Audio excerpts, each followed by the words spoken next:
Welcome to Husband Talking.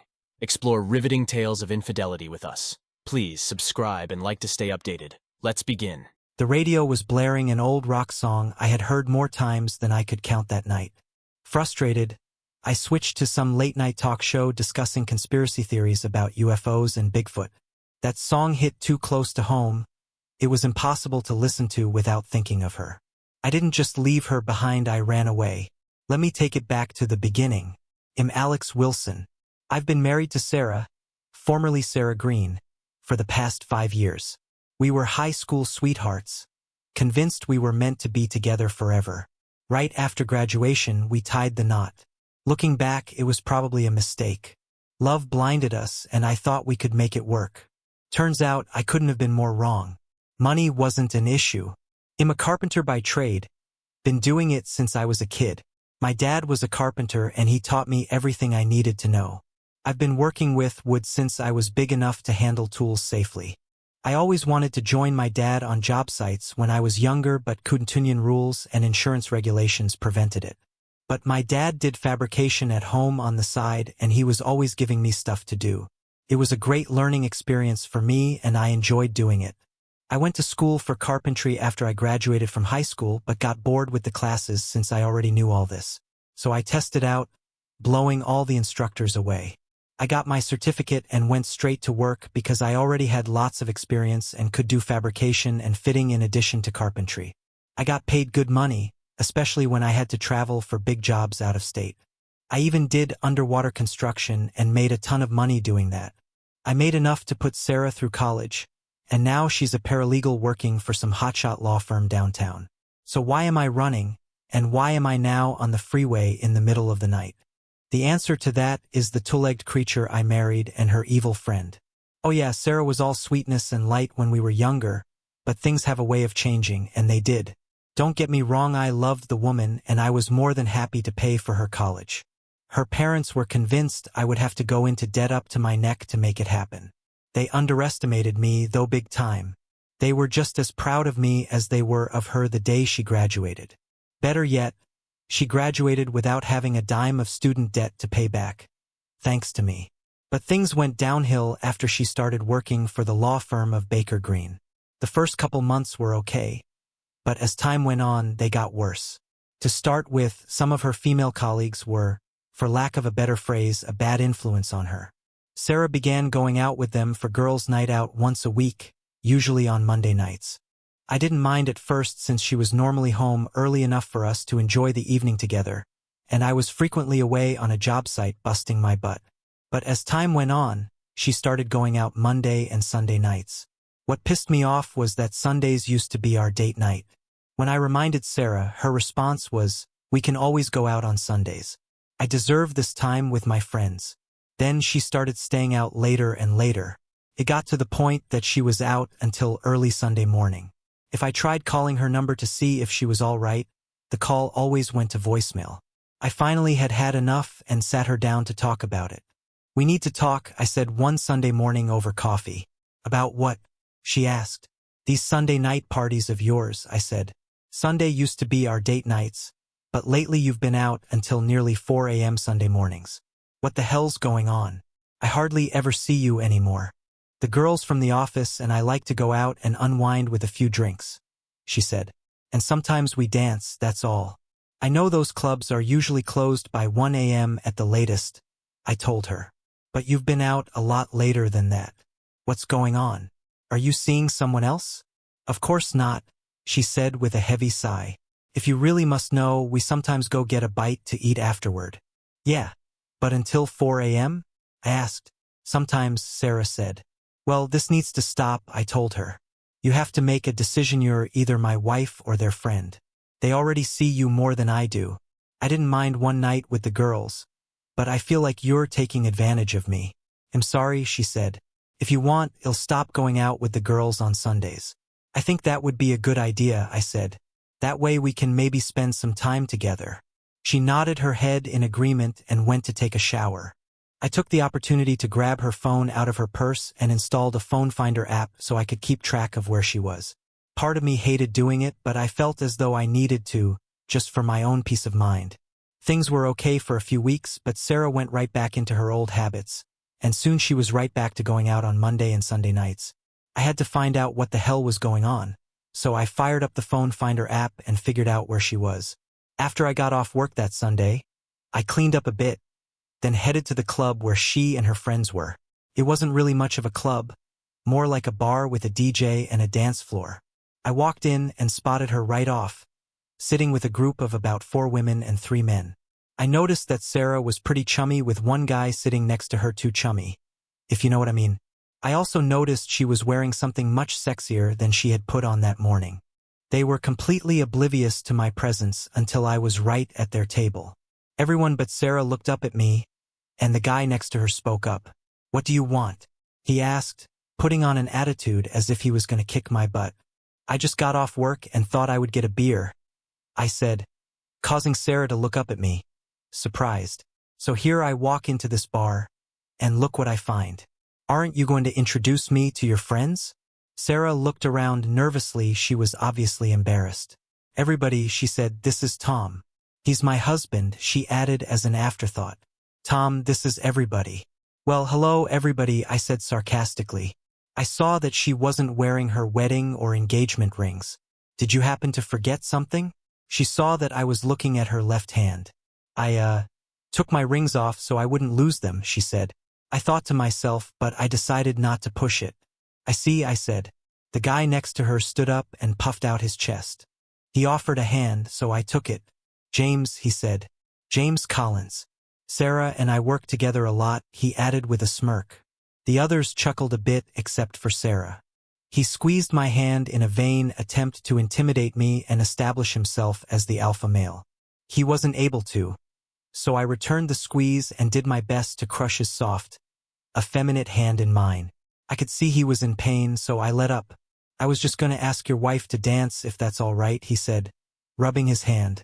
I looked at Sarah. "Is that right?" I asked her. She looked at me and slowly nodded her head.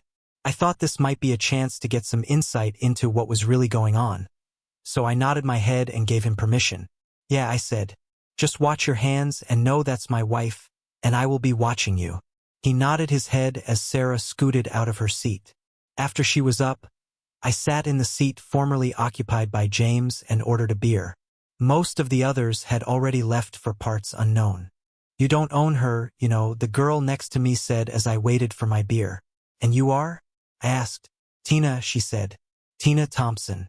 I've been mentoring Sarah a bit, showing her the ropes, that kind of thing." "So, Tina Thompson," I said, taking a jab at the way she and James introduced themselves. "Who are you that I need to take marriage advice from?" "I'm Sarah's friend, and like I said, I'm mentoring her," she said, taking a sip of her drink. "The partners like her work, and they have big plans for her." I didn't like her smug attitude and wondered what kind of crap she was feeding Sarah. "Well, Tina," I said, "I never said I own Sarah, but I am her husband. If there's something going on that's interfering with our marriage, I need to know about it. The truth is, Tom, Sarah needs to expand her horizons a bit," Tina said. "All she's ever known is college and you. She needs to, spread her wings a little. Broaden her horizons and spread her wings." "Huh?" I asked. "Anything else she needs to spread? Like maybe her legs?" "There's no need to be crude," Tina said. "But since you mention it, yes, maybe she needs to experience other things. Of course, you'll benefit in the long run." "Oh, how?" I asked. "Well, maybe she'll learn a thing or two that she can bring home to you," Tina said with a smile. "After all, you're probably getting some on the side when you go away for jobs. Aren't you?" "No, Tina, I don't," I said. "I go to work, I bust my butt, I put in my hours, get paid, then come home. I love Sarah and I would never do anything to hurt her or put my marriage in jeopardy." "Well, maybe it's you who needs to broaden your horizons a bit," she said with a smirk. "I take my wedding vows very seriously," I said, "and I trust Sarah to do the same. I don't see any rings on your finger. Have you ever been married?" "A couple of times, actually," she said. "Let me guess your husbands caught you cheating on them, didn't they?" I asked. She shrugged her shoulders. "Yeah, so? No one owns me. I do what I want with whomever I want." "Well, Sarah's taken, and I expect you to respect that," I said. She chuckled. "Yeah, you keep right on thinking that," she said. "By then, James and Sarah returned from the dance floor.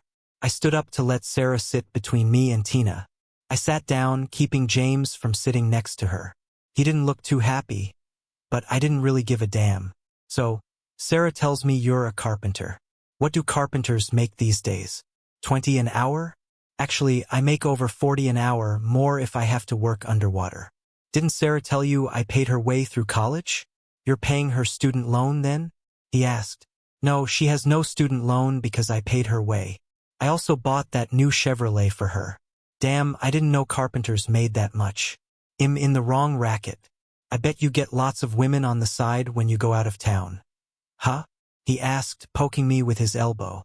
No, I work when I go out of town. I typically work 16 hours a day when I'm on a job site. Like I told Tina, I take my wedding vows very seriously. I'm sure you do, James said smugly. I didn't like the direction this was going, and these people were beginning to royally piss me off. I turned to my wife. Did you drive here tonight? I asked her. Yes, she said. Good, because I've had about as much fun as I can stand here tonight.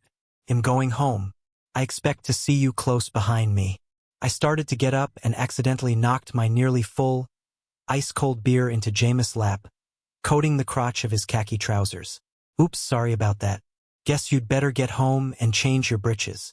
He jumped up, furious, and looked like he was going to take a swing. You better make it count, pal, because I will put your ass in the dirt when I get up. He saw the look in my eyes and backed down. Smart move, I told him. I turned back to my wife. You coming? I'm right behind you, she said quietly. I noticed the look Tina was giving me. Believe me, if looks could kill, I would probably already be dead. I headed out the door, not looking behind me. Sarah pulled into the driveway a few minutes after I did. Good for her, I thought. I grabbed a beer from the fridge and waited for her in the living room. She stormed in, her face red. What the hell was that all about? You embarrassed the hell out of me. I embarrassed you? I asked rhetorically. Are you following me or something? She asked. I shook my head.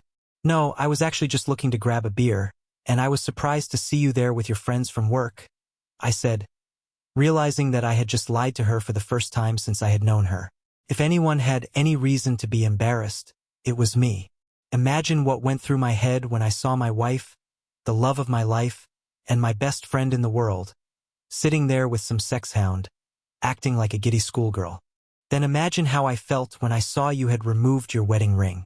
It was like you were embarrassed to admit you're married to me. Is that it? Her face softened, and she sat down next to me. Of course not. It's just that I have to work with these people, and James is the attorney I work with the most. And Tina? What's her role? She's higher up in the food chain than I am. She's been mentoring me, showing me the ropes. Does that include marital advice? I asked her. What do you mean? She asked. Well, while you and James were dancing, she was telling me a bunch of crap about how you need to broaden your horizons and spread your wings. I asked if that meant spreading your legs as well, and she all but admitted you had and would going forward. Be honest with me, have you cheated on me?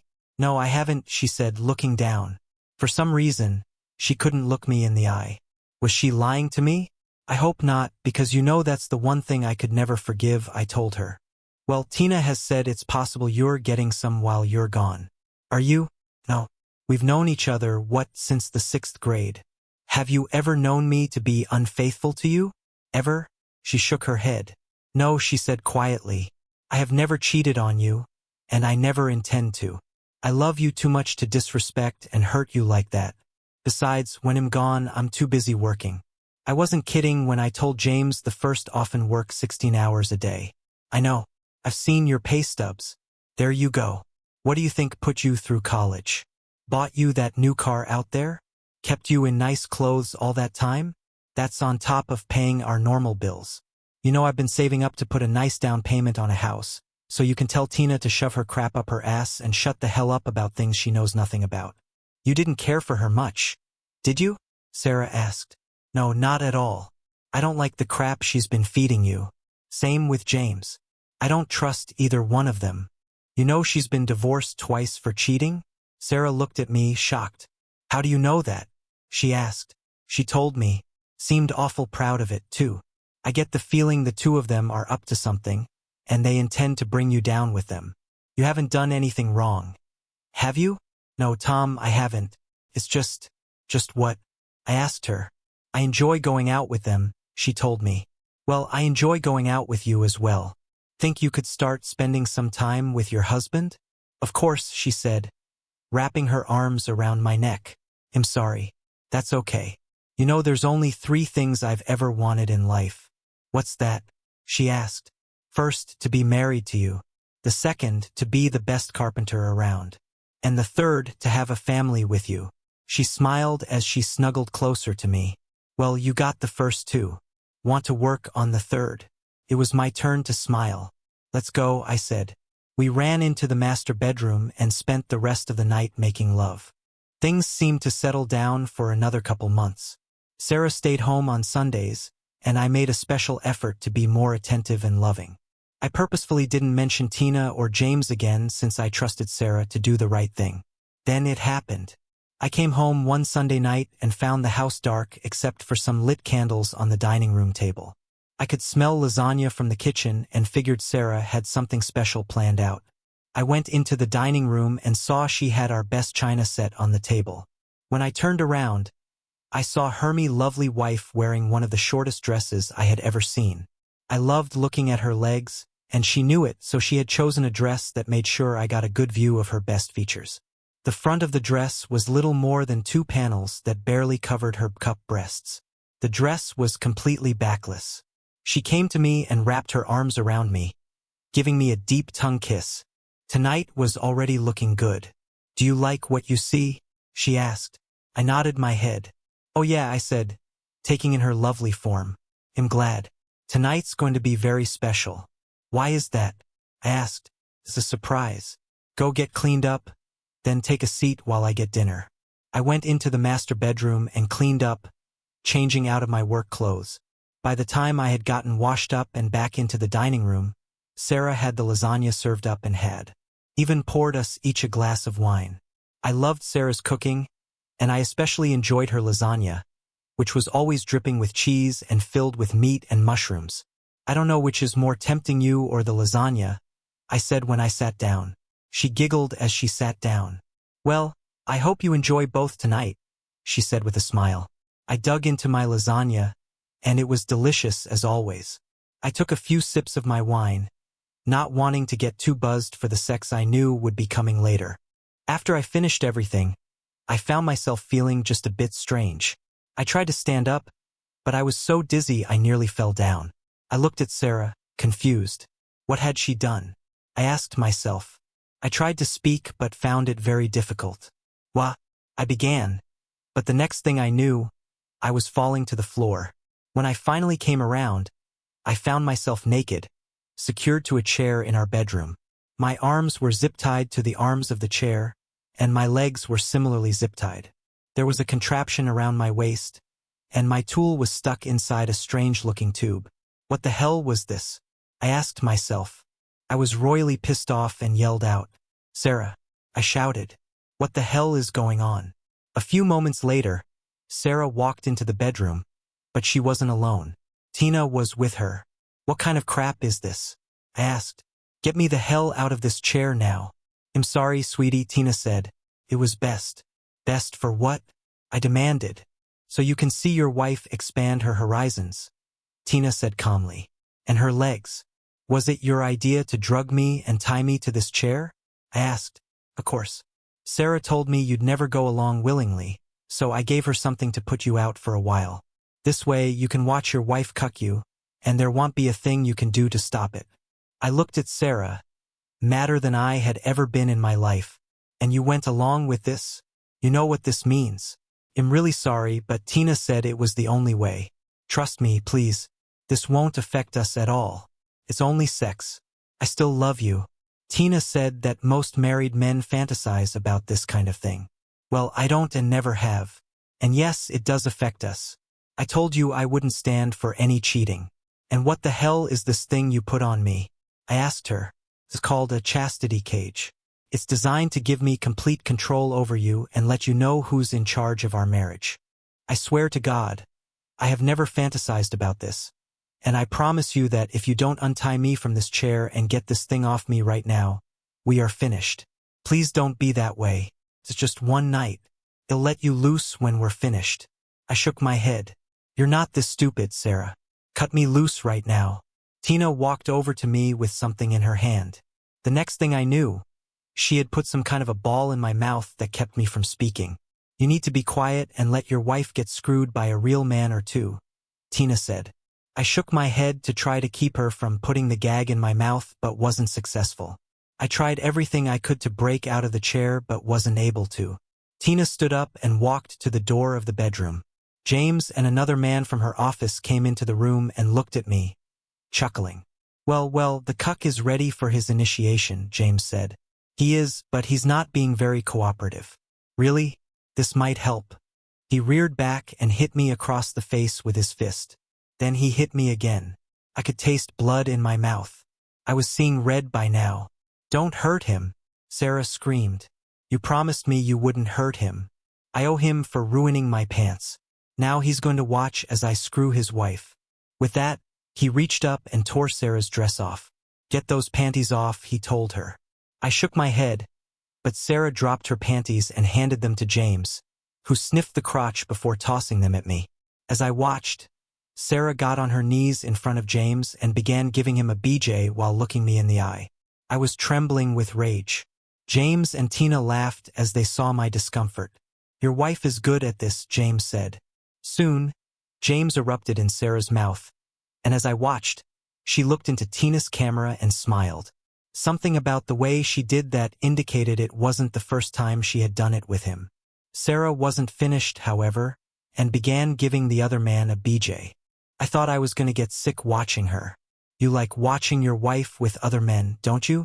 Tina asked as she recorded the action. Admit it, she said. I shook my head and stared daggers at her. After Sarah finished the second man, James guided her to the bed. It's time for the main attraction, he said, glancing at me. As I watched, James started having sex with her. I closed my eyes as Sarah mounted him. Do it, she said. Damn, James growled as he pushed inside her. Oh God, that feels so good, Sarah said. Better than your husband? He asked. Oh yes, so much better, Sarah said. As tears fell down my cheeks at that moment, whatever love I had for Sarah was gone. I've read stories where husbands got hard watching their wives get drilled, but all I felt was hatred. I tried to keep my eyes off of them, tried to focus on something else, but it was hard. By now, James was doing Sarah for all he was worth. All three switched places for the next hour. The three of them had a grand time doing everything they could as Tina recorded the whole thing. After James finished inside her for the second time, they got off the bed and walked over to me. Did you enjoy the show, honey?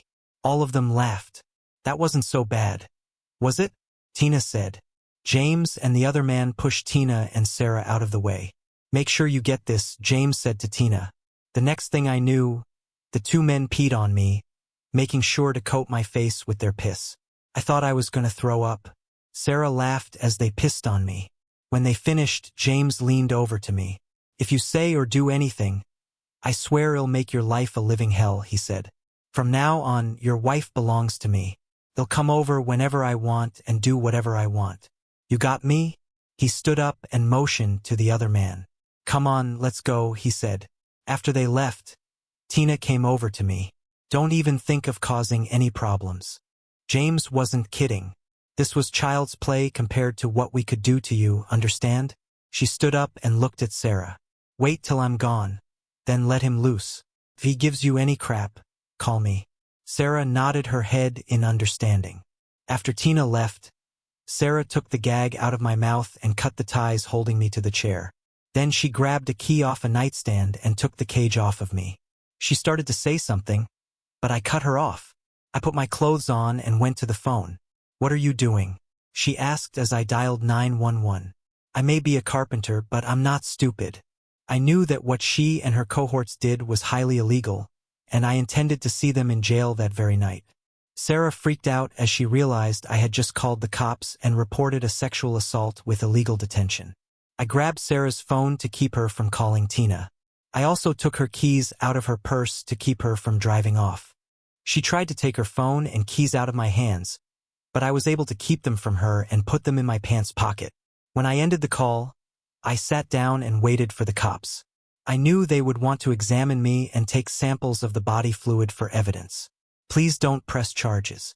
I don't want to go to jail. Trust me, after what you have done, that's the safest place for you right now. If I could have it my way, you would never reach jail. Hell, I would make sure you prayed for the Grim Reaper, but I would not let you go. Unfortunately, I don't want to go to jail myself, so you might as well get dressed. The cops will be here any minute. You heard what James and Tina said. They mean it. You don't want to mess with them. Get dressed, I told her. Sarah saw the look on my face and knew better than to push me.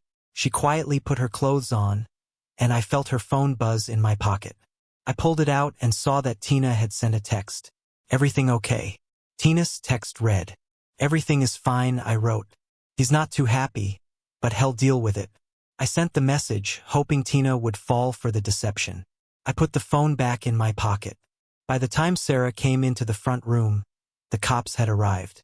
I opened the door and let them inside. It only took one look at my face to know that things weren't good. One of the officers took my statement while the other officer talked to Sarah in the bedroom. The officer taking my statement called for an ambulance and took swabs of the stuff on my face, placing them inside evidence bags. The second officer came back out and they conferred for a few minutes outside the front door before returning. When they did, the second officer went into the bedroom and came out with Sarah. Her arms were behind her back and she was crying. Please don't let them arrest me. It was supposed to be just in fun. I shook my head and turned away from her. By then, 2 more cop cars showed up along with an ambulance. A female cop showed up at the door and took Sarah. The cop who took my statement said she was under arrest for illegal detention, drugging me, and sexual assault. We'd like to have you checked out at the hospital. We'll need to get samples of your blood and urine to determine what they dosed you with. I thought about arguing but decided not to. The more evidence against the Aholis who did this, the better. You probably should also swear out a protection order, he told me. He handed me a card with a name of an attorney with the local DA's office and a number. I've taken the liberty of calling her already and she said she would meet you at the hospital, he told me. I thanked him and went with the paramedics, who gave me a brief examination on the way to the hospital. Once in the emergency room, they examined me, took samples of the stuff on my face, cleaned me up, and took blood and urine samples. They gave me some painkillers which were just starting to relax me when a well-dressed woman came into the exam room. Alex Wilson, she asked. I nodded my head. That's me, I said. Mr. Johnson, I'm Laura Anderson. I'm the assistant DA assigned to your case. How are you feeling? I've been better. Kind of tired right now. They gave me something to take the pain away. Mr. Johnson, the officers who had you brought in briefed me on the situation. I've also been told the other woman and the 2 men who attacked you have been picked up and are now being held in city prison pending their hearing. I'm asking that they be remanded without bail, but the truth of the matter is they'll probably end up being released on their own recognizance. The company they work for has a lot of influence in the county, I'm afraid, so I've taken it upon myself to seek a protection order for you. Thank you for that. Think ITLL do any good? She shrugged her shoulders. I can't say for certain. Maybe, but there's no guarantee. I nodded my head. I understand, I said. If there's any consolation, they'll be in lockup at least until Monday morning when their arraignment hearing takes place. After that, I get it. I'm just a regular working-class stiff with no friends in high places. When push comes to shove, I'm on my own. You have me, Mr. Johnson, she said with an edge in her voice. As long as you don't do anything stupid. But you may want to retain a divorce attorney unless you plan on remaining married to your wife. No, I'm done with her, I said. She nodded her head in understanding. I've been told they plan to keep you overnight for observation. It's just as well since your apartment is now a crime scene. ITLL take them a while to go through everything and bag up the evidence. Do you own a gun, by the way? I shook my head. No, I don't, I told her. After my youngest brother accidentally shot himself in the leg with my dad's .22 caliber pistol, he got rid of all his guns and I decided it would be best to not have one. Okay, just so you know, we do have castle laws in this state, so you're allowed to defend yourself in your own home. They'll keep that in mind, I said. What about drugs? Do you have any drugs in your apartment? I shook my head again. I don't, but apparently I can't say the same for my wife, I said. Okay, I'll pass that on, she said. After she left, I found myself falling asleep and woke up when they wheeled me into a private room. After they got me situated, they gave me more meds and I fell asleep for the night. The next morning, my parents came by after I finished breakfast. They sat in silence as I told them everything that happened. My father was livid when I finished. What are you going to do, son? He asked. I'm divorcing the witch, I told him. He nodded his head in approval. Good for you. Is there anything we can do? I could use the name of a good divorce lawyer, I said. I know a few people. Let me see what I can come up with. I could also use a ride home after I get discharged, I said. No problem. Just call me when you're ready. In the meantime, you get some rest and take it easy. Don't do anything stupid. You know me, I said. Yeah, I do, he said with a smile. That's why I said not to do anything stupid. We all had a good laugh and they left after my mother gave me a hug. A little while later, Sarah's parents came by. We had always gotten along well and they were like a second set of parents to me. I told them what happened the night before. They were both shocked and embarrassed at what their daughter had done. I take it you'll be filing for divorce? Her father said. I nodded my head. Yeah, I can't live with what she's done. I understand, and I'm truly sorry. Is there anything we can do? Her mother asked. If Sarah gets out of jail, she's going to need a place to stay. The assistant DA is getting an order of protection so she can't stay at the apartment. She can come stay with us, her mother said. Thanks, I told her. We said our goodbyes and they left. The doctor came by a couple hours later and checked me out. He declared me fit to be released and the nurses began their paperwork. I knew it would take a while, so I called my dad and let him know. My parents showed back up about the time the paperwork was done. After the nurse gave me my instructions, she put me in a wheelchair and pushed me to the loading zone where my dad's car was parked. They helped me get in and we were off. Before long, we pulled up in front of the apartment. My dad helped me to the door and we said our goodbyes again. Remember, if you need anything, just call. Thanks, Dad, I said. I walked into the apartment and took a look around. The police had gone through everything, and I knew it would take a while to get things put back away. I noticed right off there was a message on our answering machine. I played the message. Dead meat, the message said. Nothing else. No introduction. Nothing.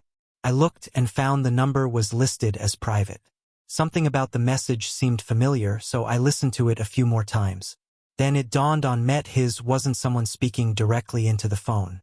I recognized the phrase as a line from one of those old Rocky movies, specifically the one with Mr. T. Whoever sent the message had recorded it, then played it back over the phone. A few minutes after I figured that out, the doorbell rang. I looked through the peephole and saw a fairly young, attractive brunette standing outside. I remembered seeing her at the club the first time I met James. I looked but didn't see anyone else with her. I had a brainstorm and pulled my cell phone from my shirt pocket. I activated the camera and set it to record, then placed it back in my pocket. Then I opened the door but kept the chain connected. Yes? I asked. Mr. Johnson?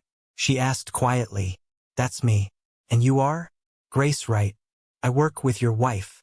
May I come in, please? Are you alone? I asked. Yes, I am. I closed the door long enough to disconnect the chain and opened it back up to let her inside. After she came in, I closed and locked the door. What can I do for you, Miss Sanders? I asked. Please call me Holly, she said. All right, Holly. Again, what can I do for you? She handed me a manila envelope. What's this? I asked. Open it, please, she said quietly. I opened the folder and glanced inside. I saw a couple of photos, so I set the envelope on the coffee table and excused myself to go to the kitchen where I grabbed a pair of latex gloves. I didn't want to take the risk of getting my fingerprints on anything. I came back and pulled the photos out and was shocked at what I saw. The photo showed graphic shots of a dead man on his knees, his hands tied behind his back. The other photo was the same man but from a different angle. I looked at Holly. Who is this? I asked. It was my husband, she said, tears falling down her cheeks. His name was John. Did you report this? I asked her. She nodded her head. Yeah, the police ruled it a suicide. How? I asked. You don't understand. The firm we work for has friends in very high and low places. They own a good part of the police force, and several judges are also on their payroll. I see. Did James do this? She shrugged her shoulders. I don't know. He may have ordered it. So why are you still with the firm? I asked her. I have no choice, she said. Let me guess, you're not just a paralegal. Am I right? That's right. They did to us what James and Tina did to you, except my husband went after James and paid the ultimate price. So you're really just a hooker for the firm, aren't you? I asked. She nodded her head. Yes, it's my job to be available for the attorneys and their clients. What's Tina's role in all this? I asked. She's kind of like the madam. She handles all our assignments, and she was adding Sarah to her stable. I asked her. Yes, she said. I looked in the envelope and saw something else, a piece of paper folded in two. I pulled it out and opened it up. It was a note, but the letters appeared to be cut from magazines and newspapers and glued to the paper. Talk about cheesy. I nearly laughed out loud but stifled the urge. Alex Wilson, the note began. Back off or this could be you, it read. I looked at Holly. Did you read this? I asked her. She shook her head.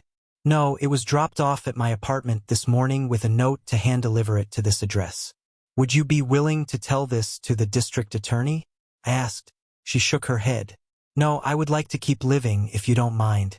You have no idea how evil these people are. Especially Tina. How many people in your firm know about all this? I asked.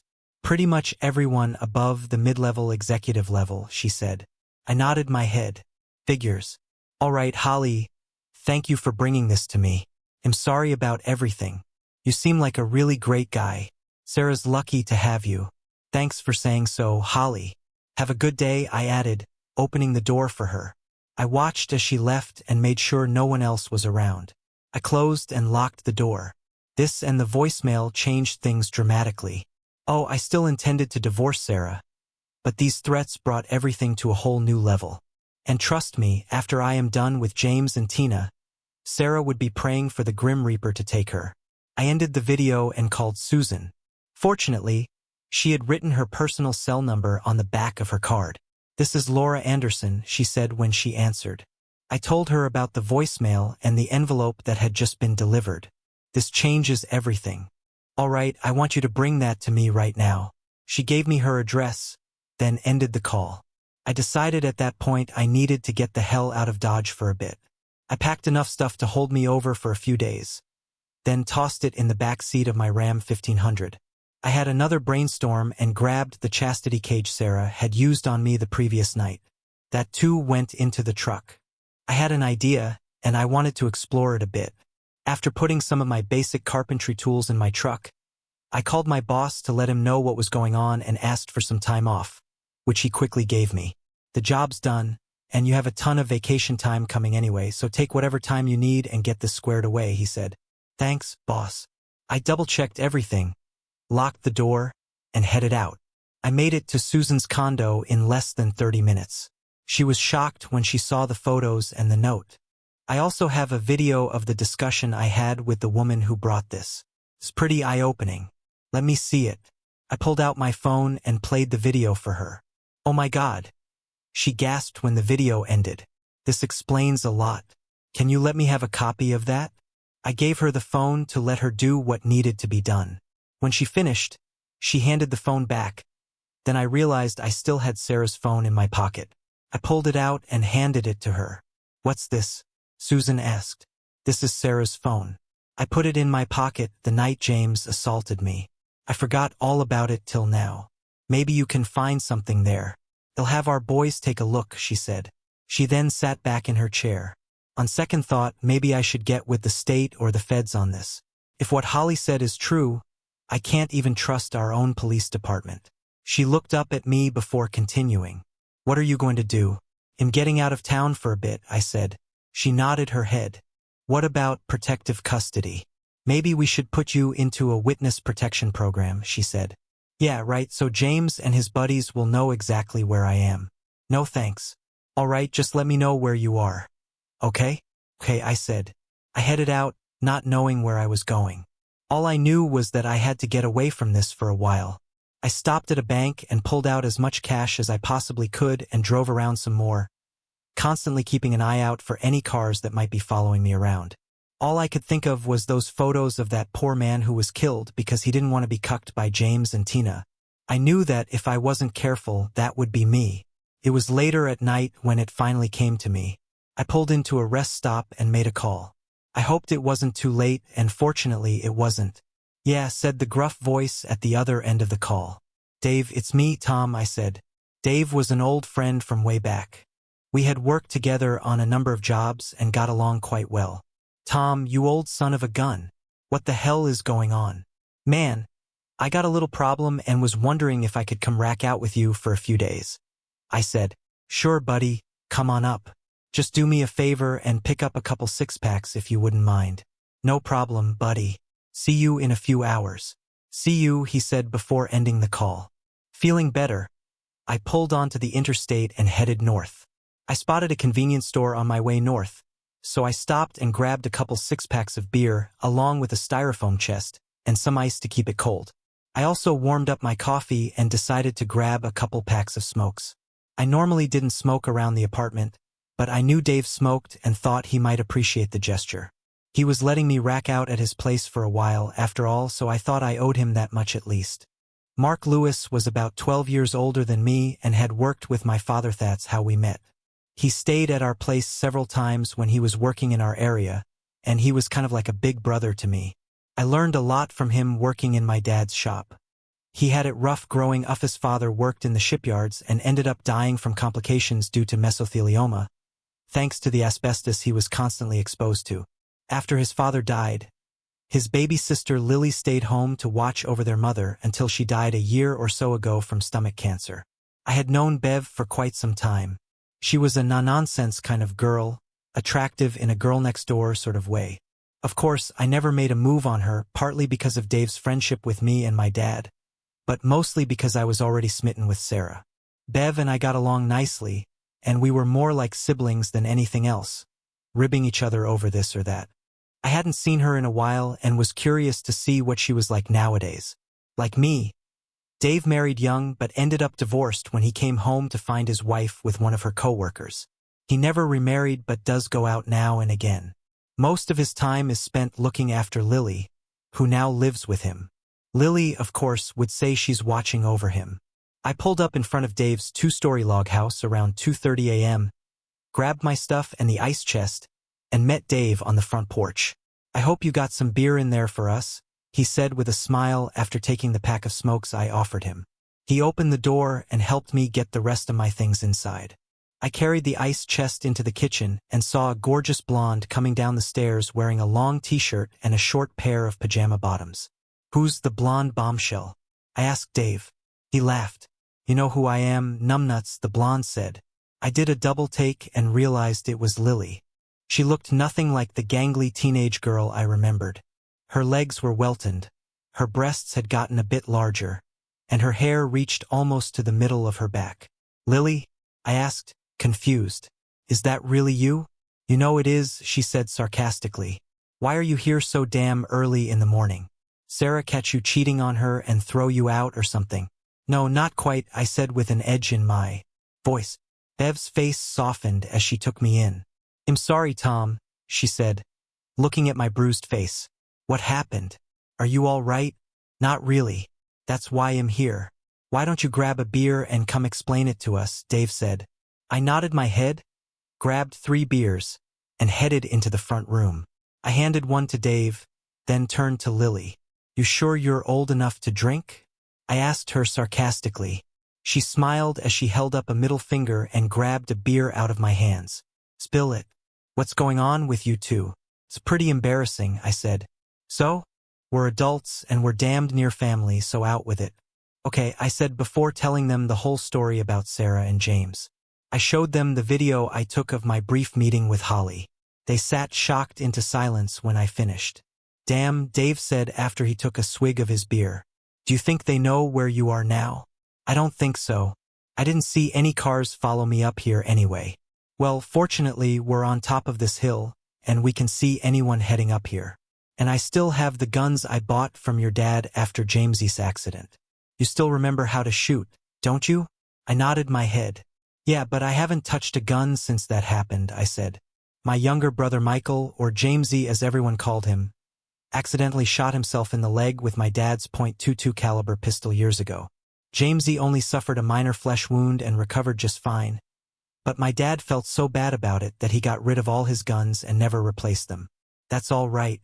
They'll take you out back and let you get familiar with them. Bev can work with you as Welsh's gotten to be a pretty decent shot. I looked at Lily, surprised. She sat up a bit and gave a wicked smile. Does your dad know you're up here? Dave asked me.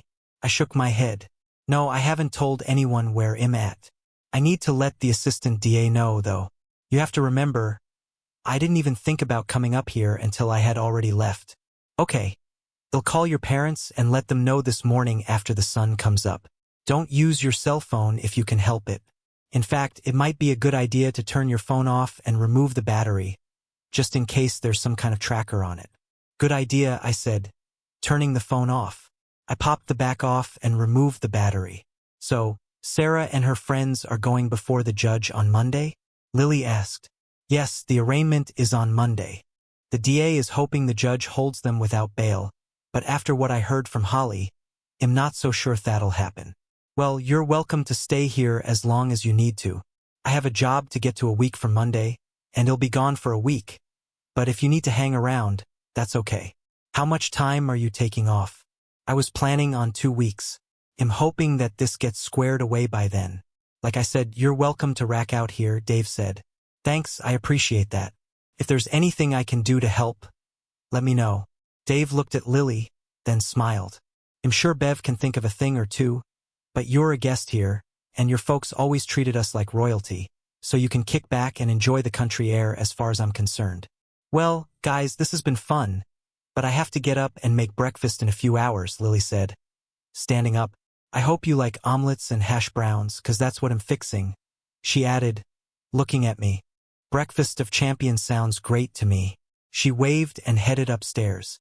After I heard her bedroom door close, Dave and I went out back to smoke a cigarette and talk. What's the story with her? Anyway? I asked. I figured she'd be married and raising kids by now. Well, she never met anyone she really cared for. She dated a few guys, but she said they just didn't measure up. Measure up to what? I asked. He looked at me seriously. To you, numbnuts. She's always had a major crush on you. No way, I said, shocked. Absolutely. The only reason she never told you was because of Sarah.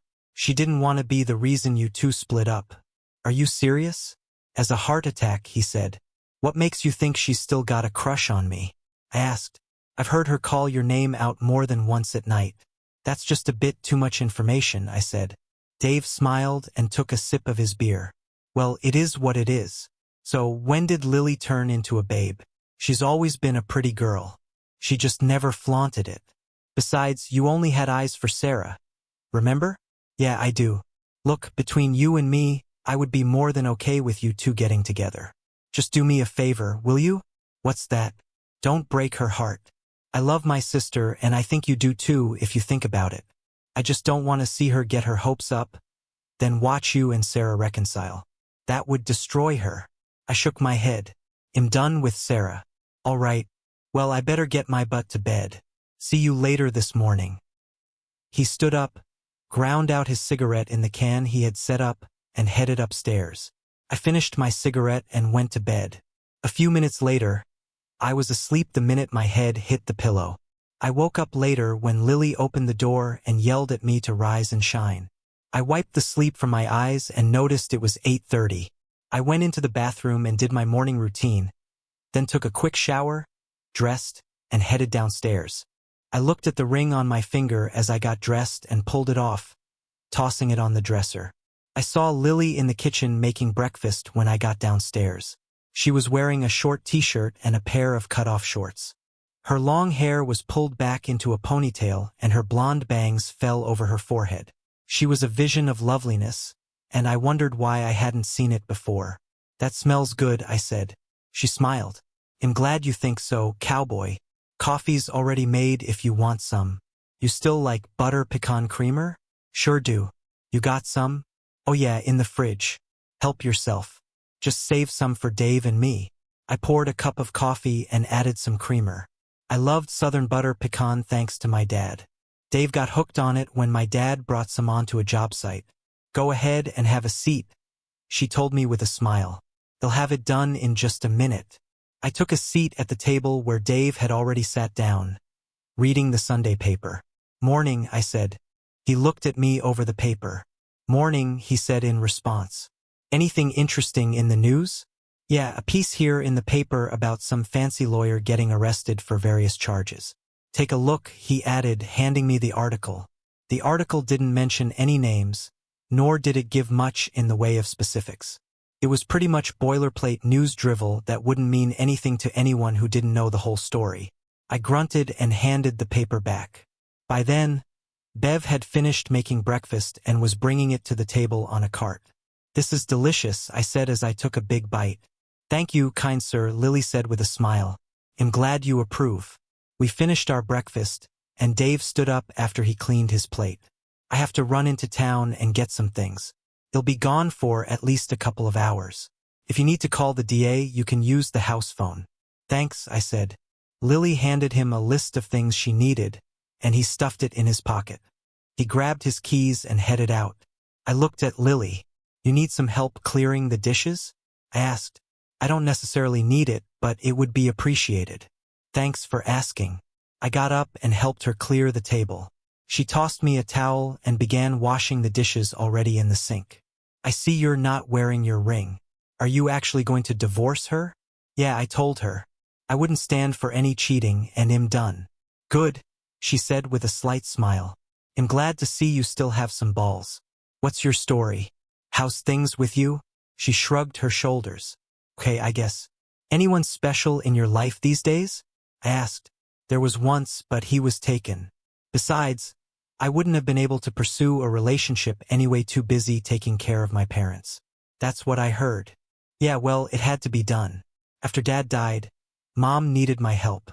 I worked as a waitress to help bring in some money since all she had was Dad's 401k and some Social Security.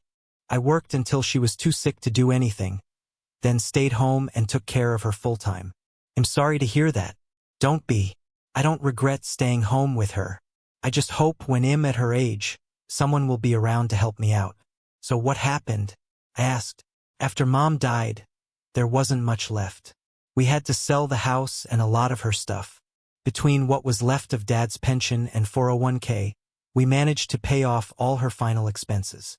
There was a little bit left over, and Dave let me have it since I took care of her. He promised Mom had let me stay here with him, and this is where I've been ever since. Dave offered to pay for me to go to college, but I turned him down. Why? I asked. I don't want to be beholden to anyone. I want to make it on my own steam if I can. So I stay here and work at the McDonald's in town. I make enough to cover my expenses, and am taking a few business courses at night.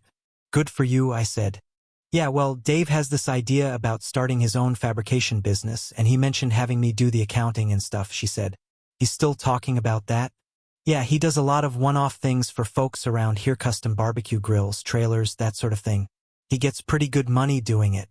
His dream is to stay home and work out of his shop out back. Maybe he'll show it to you while you're here. That would be nice. We fell quiet, and I found myself admiring her for the first time. I realized how beautiful she really was, and not just on the outside. She glanced at me before saying anything. What are you looking at? She asked. I think I'm looking at the most beautiful woman I've ever met, I told her. I thought I saw a tear form in her eye. Stop teasing me, she said quietly, looking down. I'm not. I can't help but admire you. You put your own life on hold for your parents. You refused to accept Dave's offer to put you through college, and you're working your own way through school. I'm just sorry I didn't notice it before now. Well, you were blinded by Sarah, so I can't really hold that against you, she said. Yeah, I guess you're right. Having washed all the dishes, she drained the water in the sink, dried her hands, and turned to me. She used you, Bev said. I think you're right, right? Of course, I'm right. I saw through her years ago. Why didn't you say anything? I asked. You wouldn't have believed me. I realized she was probably right. Hell, she could do no wrong in your eyes.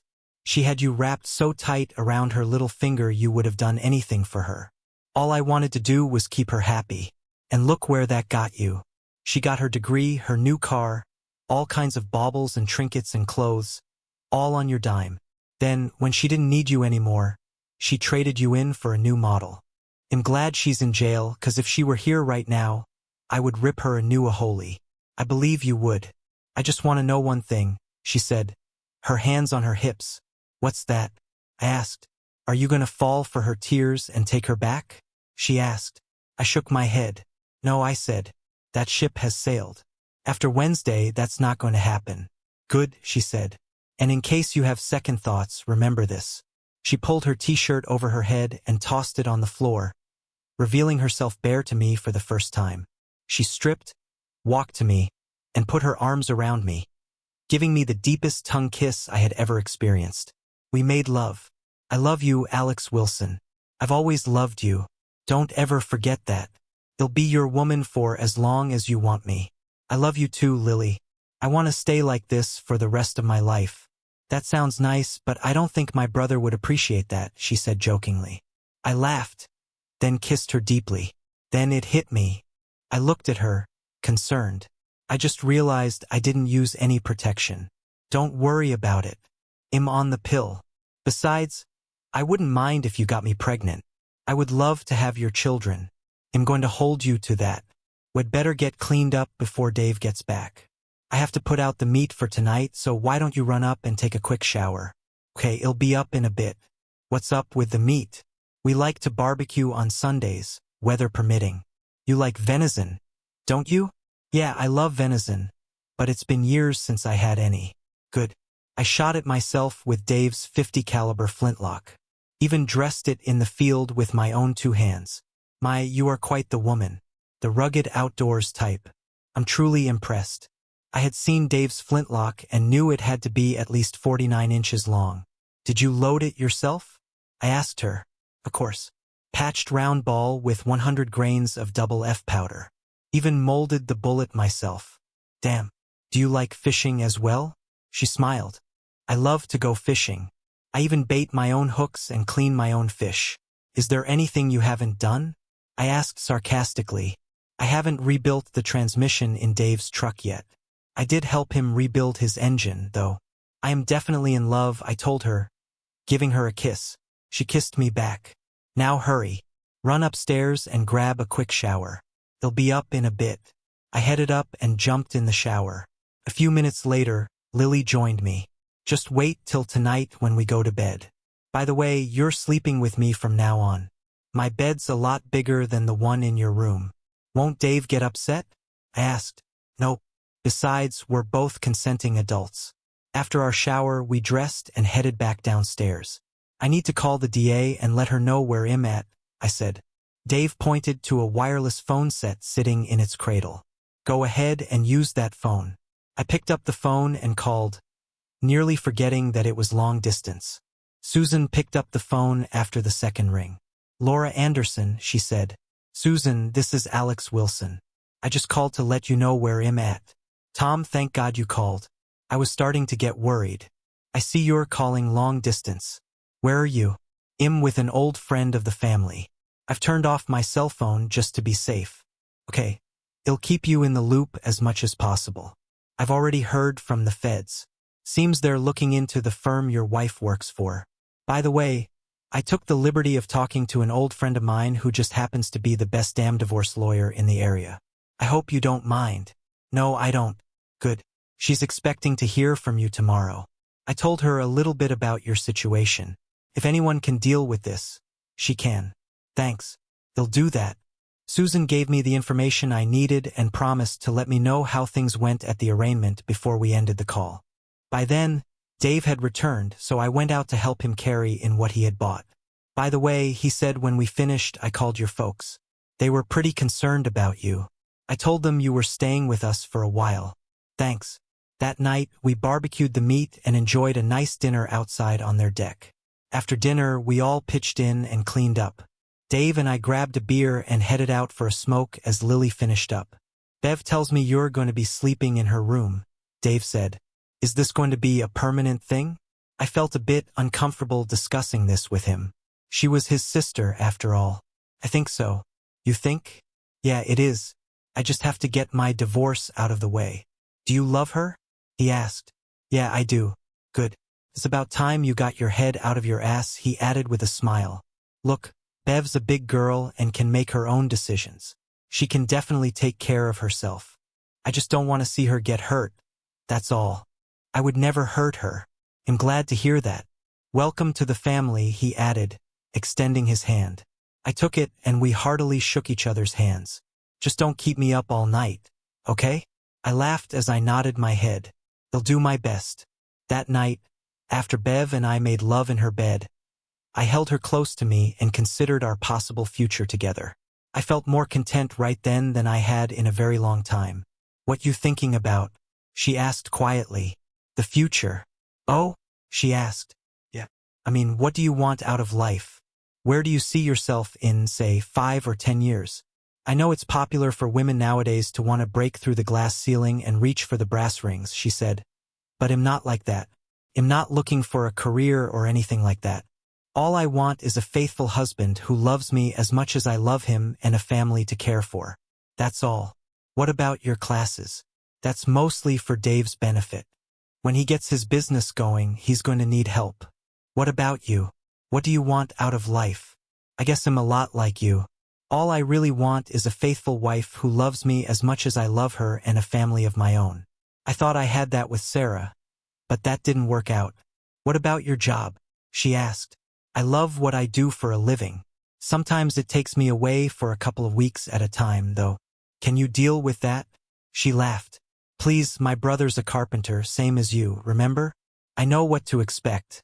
I can deal with anything as long as I know you're coming back home to me. I looked at her for a few moments before saying anything. I wish I had met you before I met Sarah, I said. Me too, but what's done is done. We'll get through this together. Okay? We're a team, and we can do anything as long as we're together. They'll always be here for you, no matter what. I love you so much, I said, kissing her. I love you more, she said, wrapping her arms around me. I fell asleep feeling truly loved for the first time in ages. The next day, Lily was up before the rest of us. After she made breakfast, she scampered upstairs to get ready for work. She gave me a kiss on her way out, letting me know she had school that night after her shift. I'm usually home by 9:30, so you guys will have to fend for yourselves. Remember, no matter what happens, I love you and I'm here for you. I love you too, I said, returning her kiss. She had no idea how much it meant to hear her say that. What? Don't I get a kiss too? Dave added with a smile. Lily laughed and gave him a sisterly peck on the cheek. You two try to stay out of trouble, okay? She asked as she left. I need to call that divorce lawyer Susan recommended to me, I said, looking at the clock. Dave motioned to the phone, so I picked it up and called. Law Office of Natalie Harris, said a friendly female voice at the other end. I introduced myself and asked if Bernice was available, letting the receptionist know that she was expecting my call. Miss Goodwin is expecting your call, sir, the woman said. One moment, please. I heard some music on the phone for a few moments before another woman answered. Natalie Harris, the woman said. How may I help you? This is Alex Wilson. Laura Anderson gave me your number and said I should call you this morning. Ah, yes, Mr. Johnson. Susan told me some of what's going on, and I've been expecting your call. Normally, I like my first meeting to be in person, but I understand that's not possible this time around. That's okay, we can do most of this online nowadays. Please tell me your story and leave nothing out. I spent some time explaining the situation, and she patiently listened. What are your expectations? She asked when I finished. I want as much as I can owe alimony and at least my share of our assets. I think we can do that. Your wife facing criminal charges should strengthen your case. I will need to see your financials, though. Do you own any property, a house, anything like that? No, we live in an apartment, I said. What about action against Tina and James? Alienation of affection suits are allowed in this state, but I have to tell you they usually don't go very far. You'd probably be better off suing for intentional infliction of emotional distress. Do what you feel is right, I said. All right, I'll take a closer look at this and get things rolling. Do you have an email address? Yes, I do. Good. They'll send you some documents. One of them is a contract I'll need you to electronically sign and return. The other is a checklist of things to do. Take care of that for me, please. They'll also need you to pay a retainer. Can you do that today? Yes. Good. They'll get this stuff sent out to you, and once everything is ready, they'll have the papers served, she said. Any questions so far? No questions. I gave her my email address before she transferred me to her assistant, who took down my credit card information. After I got off the phone, I fired up my laptop and checked my email. Sure enough, there was an email from Bernice complete with 2 attached documents. I opened the contract, electronically signed it, and sent it back with a receipt so I could see that she got it. There was also a document advising me of how to protect myself financially. Thank God for internet banking, I thought. It took me a while, but I managed to open a new account for myself, transferring half of our savings and checking into it. I paid off and canceled Sarah's credit card, but kept mine open since I just paid my retainer with it. It was early afternoon by the time I finished doing everything, so Dave took me out to his shop where he was working on a trailer for one of the farmers in the area. I worked with him for a while and found it to be somewhat relaxing to keep myself busy. About 3 that afternoon, we got a call. Dave answered the phone using the extension in his shop and handed the receiver to me. "Is that lawyer of yours?" he said. "This is Tom," I said after taking the receiver. "Tom, Laura Anderson here. Bad news, the judge gave all of them the smallest bail possible and let them go." "How is that possible?" I asked. "He's probably on their payroll. Fortunately, the protection order is in place, but I'm afraid that's about as good as the paper it's written on. It's best you stay put. Don't come into town. The feds are keeping an eye on them for now, but I can't guarantee your safety." "Terrific," I said. "So what do we do now?"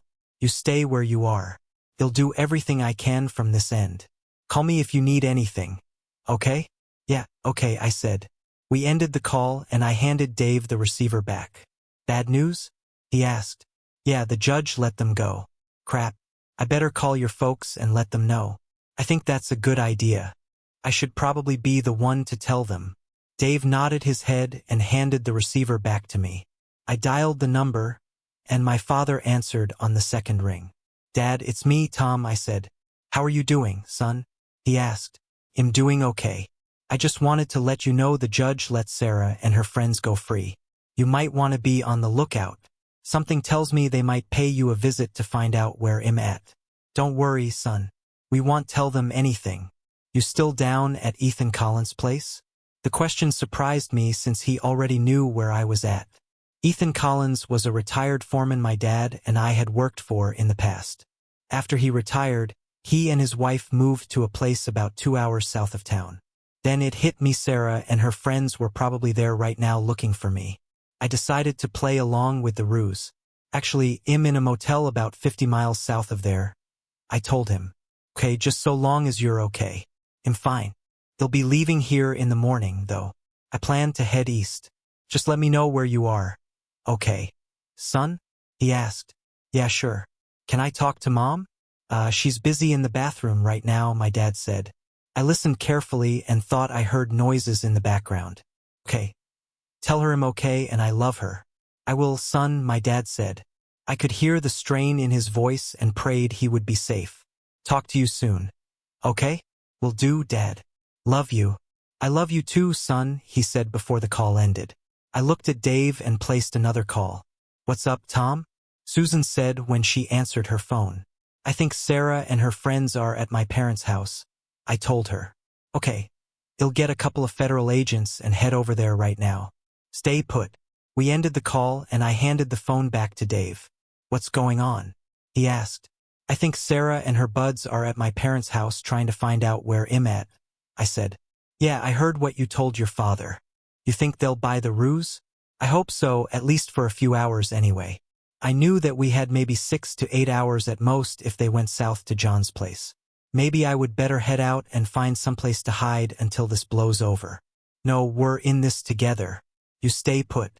Let me get cleaned up a bit and I'll head into town to talk to the sheriff. Don't go anywhere, you hear me?" I nodded my head. A couple of hours later, he left the house and headed into town. After he left, Susan called back. "Tom, you were right. Sarah, Tina, James, and a couple of their thugs went there after the hearing. They tied your folks up and threatened them. They said they didn't reveal your whereabouts. We've got an APB out for them right now. They left one of their goons here, and he's in custody right now. Of course, he isn't talking. Do you know where they're going? I asked. No, I don't, but I don't think they bought your story. Here, talk to your father. A few seconds later, my dad was on the phone. Tom, I don't think they bought the ruse, he said. Are you guys okay? I asked. Yeah, we're okay now, but I think Sarah and her friends are heading your way, he said. What makes you think that? I overheard Sarah talking. Okay, let Susan know so she can call the sheriff here. Will do, son. You be careful, you hear? I will, Dad, I said. The next voice on the phone was Susan's. Where are you exactly? I told her where I was and gave directions. Do you think Sarah knows where that is? She knows. All right, you stay put. We'll get someone out there as fast as we can. We ended the call and I headed back to the house. As I left the shop, I heard a familiar voice. It was James. Well, thought you could outsmart us, did you? Nice try telling your folks you were going south when you were really up north. Fortunately for us, Sarah knew this would be where you would go. Now move, he added, waving a handgun at me. Get in, he said, motioning to a black SUV. I got in the back and saw Sarah looking at me with a smirk. Thought you could outsmart us, did you? She asked with a smirk. This isn't going to end well for you, Sarah.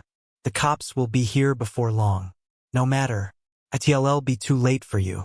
You should have just gone along with the program. Now you're going to pay the price. Tina and James snickered at that. James told the goon with him to drive down to a spot along the creek bed at the bottom of the hill. When we got there, James opened my door and motioned for me to get out with his gun. So you plan to murder me, is that it? I asked Sarah. She laughed. You know what they say, dead men tell no tales, she said. James and Tina laughed as the goon zip-tied my arms behind my back. When he was done, he forced me to my knees. First things first. You know, I've always wanted to have sex in the great outdoors. What about it, Sarah? You up to giving your soon-to-be-deceased husband one last show? Something to send him off with? What the hell, she said, stripping off her clothes. Come over here and do me, baby. James snickered and pulled his pants down. Just think, Tom, while your corpse is rotting here in the creek, James is going to be doing me every day. I'm going to enjoy spending your money and playing the role of the grieving widow. She spread her legs, and James began doing her. The goon holding me down snickered. Enjoy it, he whispered. It'll be the last thing you ever see. I turned my head and refused to watch Sarah and James rutting like animals on the ground. Personally, I hoped the two of them would end up eaten by bears. It would serve them right. I told you Sarah would be broadening her horizons, Tina said. You might as well enjoy the show. It'll be the last time you ever get to see your wife. After about a half hour, James was done. After catching his breath, he got up and pulled his trousers back on. I looked at Sarah. Why? I asked her. Why did you do it? She shrugged her shoulders. What can I say? She asked rhetorically. He's richer than you and he is bigger than you. Besides, I don't want to be married to a carpenter for the rest of my life. I want the good life and James can give it to me. Are you two through reminiscing? James asked. We have business to tend to and it's getting late. He motioned to the thug who forced me to bend forward. James, meanwhile, had gone to the SUV and returned with a long sword. I'm sure you know what's going to happen next, old friend. Don't worry. I'm told death is pretty much instantaneous. You won't feel a thing. Now make your peace with God. A holy. I closed my eyes and said a silent prayer. I could see James' shadow and knew he had lifted the sword over his head. Then I heard a rifle shot. As I watched, I saw James' body fall to the ground, a bullet hole in his forehead. His eyes were still open, but I knew he was dead. Another shot rang out, and the goon went down as well, blood pouring from his chest. Tina tried to grab James' gun, but another shot rang out, and she went down screaming, having been struck in the shoulder. Sarah looked around, scared, and tried to take cover behind James. I heard the telltale sound of a four-wheeler in the background, and I knew it was heading toward us. I tried looking to see who it was, but all I saw was a cloud of dust as it came closer. Then it was on us, and I could see the long blonde hair flowing behind the driver. I knew it was Lily. She stopped the four-wheeler and jumped off, a scoped hunting rifle in her hand. She pulled a large knife from her belt and cut the zip tie securing my hands. After I was free, I sat up and watched as she ran over to Sarah. She smacked Sarah as hard as she could across the face with the butt of her rifle, sending her reeling on her back. "Don't you ever touch my man again, or I swear to God I'll blow your stupid head off," Lily yelled. "You understand me, bitch?" I said. "Do you understand me, bitch?" Sarah nodded her head slowly. Lily then brought down the butt on her kneecap with thunder. I heard it crack. Sarah screamed in pain. We heard sirens in the distance, so Lily went to the four-wheeler and pulled out a flare gun. She pointed it toward the sky and fired off a flare to let the cops know where she was. Soon we saw flashing lights heading our way. "Are you okay, sweetie?" she asked when she came over to me. "I am now. You saved my life. I'll never be able to repay you for this. Trust me, you'll have the rest of your life to make it up to me," she said with a smile. Soon we found ourselves surrounded by police cars. Dave pulled up in his truck and got out to check up on us. One of the deputies called for an ambulance and the coroner. "Are you okay?" Dave asked when he came up to us. "I am now, thanks to Bev. She saved my life." The sheriff took our statement and oversaw the rest of the operation. By now, an ambulance arrived, and paramedics were looking after Tina and Sarah. "She murdered James and Ronnie," Tina cried out. "Aren't you going to arrest her?" "Nope," the sheriff said. "This is Dave's property, and we have a castle doctrine here." Miss Harris was well within her rights to defend Mr. Johnson's life. Consider yourself lucky she didn't kill you as well. As I watched, deputies handcuffed Sarah and led her away. The sheriff informed me he was charging her and Tina with attempted murder and conspiracy to commit murder. After the officers gathered the evidence and hauled the bodies away, we were turned loose. I rode the four-wheeler with Lily back to the house. "I thought you had classes today. What happened?" Dave came by McDonald's and told me what happened, so I clocked out and came on back home. "I had to make sure you were all right. I saw the tire tracks in the grass and followed them down to where you were, so I got into a deer stand I have set up and, well, you know the rest. When I saw what James was going to do, I just reacted. He'll make up the class. Don't worry. I'm not worried. I'm grateful more than you'll ever know." I grabbed the phone and called Susan to let her know what happened. She was relieved to hear I was okay. "After this, we have them right where we want them. Don't worry, the firm is going down hard. I hope to hell so." After that, I called my parents to let them know what happened. They were also glad to hear things turned out well for us. That night, I thanked Lily profusely for saving my life. Tina recovered from her wounds, and both her and Sarah stood trial for attempted murder and conspiracy to commit murder. They were found guilty and convicted of charges related to my initial assault and illegal detention. Both were given a life sentence and faced even more charges related to conspiracies and racketeering by the firm. I only saw them twice in that whole time, once when Bev and I were called to testify and again when they were sentenced. Both times they looked like hell, and I couldn't help but smile. The bottom line was that neither of them would ever breathe free air again, and I couldn't be happier. In the meantime, Bernice pushed the divorce through and, because of Sarah's convictions, convinced a judge to give her nothing. She also got a hefty settlement against Tina as well as Jameis' estate. By the time she was finished, I was rolling in money. Oh yeah, Bernice got a portion of it, but I was very happy with my take. The firm also settled for a very large amount of money since the partners were defending themselves against numerous federal charges, including racketeering and charges related to the mysterious deaths of 2 other men.